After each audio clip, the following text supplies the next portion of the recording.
Siapapun kita hari ini, bagaimanapun kita dianggap di mata orang lain, bagi Tuhan kita tetaplah karya ciptaannya yang terindah.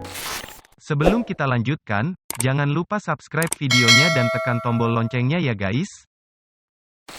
Salam dan selamat pagi.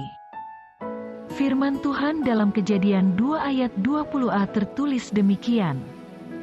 Manusia itu memberi nama kepada segala ternak, kepada burung-burung di udara, dan kepada segala binatang hutan. Dari mana kita bisa melihat kemuliaan Tuhan dalam diri kita? Ketiga, dari keahlian kita. Manusia punya skill atau keahlian. Ada yang ahli memasak, ada juga yang ahli mendekorasi, ahli ilmu kedokteran, sebagian ahli astronomi, ada lagi yang ahli pesawat, juga ada yang ahli hukum, ahli molekul, hingga ahli nuklir. Sangat beda dengan makhluk ciptaan yang lain. Itulah hebatnya manusia, memiliki potensi atau kemampuan, pengetahuan dan akal yang luar biasa.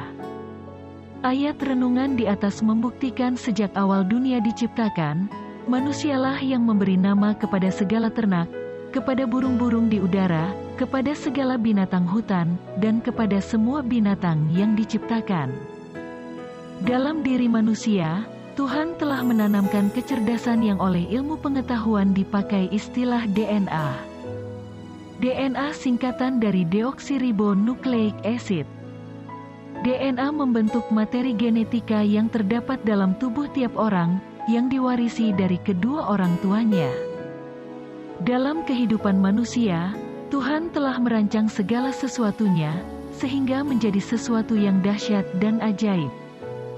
Dalam diri manusia, Tuhan telah menyematkan tanda-tanda kecerdasan, sehingga jika kita mengikutinya, akan memiliki hari depan yang penuh harapan. Memang, di dunia ini tidak ada manusia yang sempurna, setiap orang memiliki kekurangan masing-masing. Tetapi, kita juga harus paham, bahwa kita pun memiliki kelebihan dan keunikan tersendiri juga. Tiap orang berbeda satu sama lain, sekalipun lahir kembar. Siapapun kita hari ini, bagaimanapun kita dianggap di mata orang lain, bagi Tuhan kita tetaplah karya ciptaannya yang terindah. Alkitab menceritakan, selain kita diciptakan sesuai gambar dan rupanya, kita dikatakan, ditenun langsung oleh Tuhan sejak dalam kandungan, dilukis pada telapak tangannya, juga berada di ruang matanya. Itu semua ingin mengungkapkan bahwa Tuhan menciptakan kita dengan baik, ada rencananya yang indah bagi kita, dan kita pun tetap berada dalam lingkungannya. Jika begitu, mengapa kita harus minder atau rendah diri? Jangan fokus pada kekurangan atau kelemahan Anda. Mulai sekarang, cari tahu segala kelebihan yang ada pada diri kita, mari maksimalkan itu. Simak kisah berikut ini. Pernah dengar nama Stevie Wonder? Lahir prematur dan mengalami kebutaan sejak lahir. Stevie mengatakan, kebutaannya sebagai anugerah.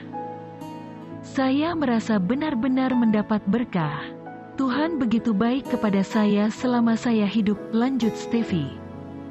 Ia pernah mengatakan, mungkin hidupnya hanya berlangsung sekejap seandainya ia terlahir dengan mata bisa melihat. Sejauh yang saya percaya, Tuhan pasti mempunyai rencana tersendiri sehingga saya lahir buta.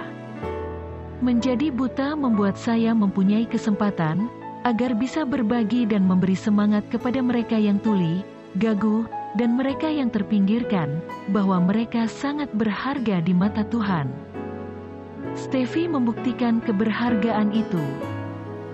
Di dunia musik, ia termasuk artis serba bisa. Ia penyanyi, penulis lagu, dan produser. Ia juga mahir memainkan keyboard, synthesizer, drum, harmonika, bass, dan conga. Sebagai pencipta lagu, ia telah menulis tidak kurang dari 390 lagu. Ia telah menerima 26 penghargaan Grammy Award.